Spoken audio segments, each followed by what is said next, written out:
அவதாரம் போல நீயும் அவதரித்தாயே. நண்பா, தளபதி ஃபேன்ஸ் எல்லாத்துக்கும் வணக்கம். சப்ஸ்கிரைப் பண்ண தளபதி ஃபேன்ஸ் வந்து சப்ஸ்கிரைப் பண்ணிக்கிங்க. நம்ம கற்பனைக்கு எட்டாத அளவுக்கு வந்து திமுக வந்து வேலை செஞ்சுட்டு இருக்குங்க. ஸோ பல கோடி இறச்சி வந்து பல பேர் வந்து பேசிகிட்டு இருக்காங்க. நிறைய எடிட்ஸாக இருக்கட்டும், நிறைய ஃபேக்கான விஷயங்களாக இருக்கட்டும், நிறைய வந்து ஒரு ஃபேக்கான பிரபகண்டா அப்படின்றத வந்து பண்ணிகிட்டு இருக்காங்க. ஸோ விஜய்க்கு எதிராக வந்து ஒரு மிகப்பெரிய சூழ்ச்சி வேலை அப்படின்றது வந்து இருந்துகிட்டு இருக்கு. ஃபஸ்ட்டு விஷயம் என்னென்னா வந்து பார்த்தாலே தெரியும், இது வந்து ஒரு எல்கேஜி புள்ள கூட சொல்லிடும் இது எடிட்டிங் ஃபோட்டோஸ் அப்படின்றது. ஆனால் அதை கூட வச்சு வந்து ஒரு கேவலமாக இது யார் நம்புவாங்கன்னு இதெல்லாம் வந்து ஷேர் பண்ணிட்டு இருக்கான்னு தெரியல. அந்த மாதிரி ஃபோட்டோஸையும் வந்து திமுக கட்சியில் வந்து நிறைய படித்தவங்க பெரிய இதெல்லாம் வந்து பரப்பிட்டு இருக்காங்க. இதெல்லாம் மக்கள் எந்த அளவுக்கு நம்புவாங்கன்னு கூட தெரியாத அளவுக்கு வந்து தற்கூரித்தனமாக வந்து இந்த மாதிரி ஃபோட்டோஸ் வீடியோஸ் அப்படின்றதெல்லாம் வந்து ஷேர் பண்ணிட்டு இருக்காங்க. ஸோ விஷயம் அது கிடையாது.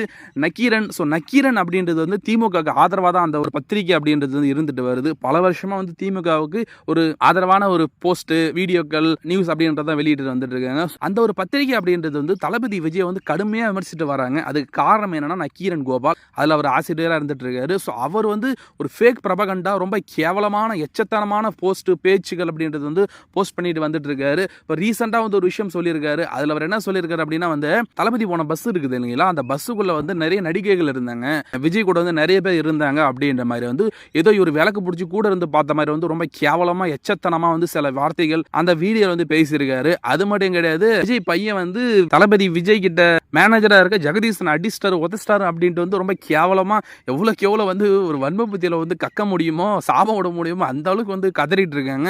இது போதாது வந்து ஷூட்டிங் எடுத்தாங்களாம், ஜனநாயகன் படத்தோட ஷூட்டிங் அப்படின்றது ஒரு பிரச்சாரத்தப்ப எடுத்தாங்க அப்படின்ட்டு வந்து வாய் குசாமல் வந்து எவ்வளோக்கு எவ்வளோ அந்த மீசை பேச முடியுமோ அந்த அளவுக்கு வந்து கேவலமாக பேசிட்டு இருக்காங்க. இந்த மீசை பேசணும்னு தளபதி ஃபேன்ஸ் வந்து கிழின்னு வந்து சோஷியல் மீடியாவில் வந்து கிழிக்க ஆரம்பிச்சிட்டாங்க. ஆள் என்னை விட்டா போதுன்ற அளவுக்கு வந்து தளபதியோட விர்ச்சுவல் வாரியர்ஸ் வந்து போட்டு புழக்க ஆரம்பிச்சிட்டாங்க. இவர் என்னமோ கூட இருந்து பக்கத்திலே வந்து வீடியோ கேமரா எடுத்து இவர் பார்த்த மாதிரி பேசிட்டு இருக்காரு. இவருக்கெல்லாம் வந்து எவ்வளோ ஒரு வன்ம புத்தி, எவ்வளோ ஒரு கேவலமான புத்தி இருந்தா இந்த மாதிரி வந்து ஒரு ஃபேக் ஃபோட்டோஸ் 5 வயசு குழந்தை கூட இதை பார்த்துட்டு எடிட்னு சொல்கிற அளவுக்கு இருக்க ஃபோட்டோஸ் ஷேர் பண்ணிக்கிட்டு வராங்கன்றது தெரியுது. ஸோ எத்தனை கோடி செலவு பண்ணி இந்த மாதிரி வந்து ஃபேக்கான விஷயங்கள் வந்து பேசுறதுக்குன்னு ஆள் வச்சிருக்காங்கன்னு தெரியல. சோஷியல் மீடியாவில் வந்து நியூஸ் சேனல்ஸ் முதற்கொண்டு வந்து அந்த அளவுக்கு வந்து நெகட்டிவிட்டி, அந்த அளவுக்கு வந்து ஒரு பொய்யான தகவல்கள், அது வந்து ஒரு ஃபேக்கான ஃபோட்டோஸ்ன்னு தெரிஞ்சும் கூட அதை வந்து ஷேர் பண்ணிட்டு இருக்காங்கன்னா எந்த அளவுக்கு வந்து விஜய் வந்து அவங்கள டிஸ்டர்ப் பண்ணியிருக்காங்கன்றது வந்து பார்த்தாலே தெரியுது. அந்த அளவுக்கு வந்து விஜய் விஷயத்தில் வந்து பதறிட்டு இருக்காங்க. விஜய் வந்து இது கரூர் சம்பவத்துக்கு அப்புறம் வந்து இன்னும் வெளியே வந்து பேசவே கிடையாது. அதுக்குள்ளேயே வந்து இந்த அளவுக்கு ஒரு பயம். ஏன்னா அந்த கரூர் விஷயம் அப்படின்றது திமுக அரசுக்கு வந்து எதிராகவே போயிடுச்சு.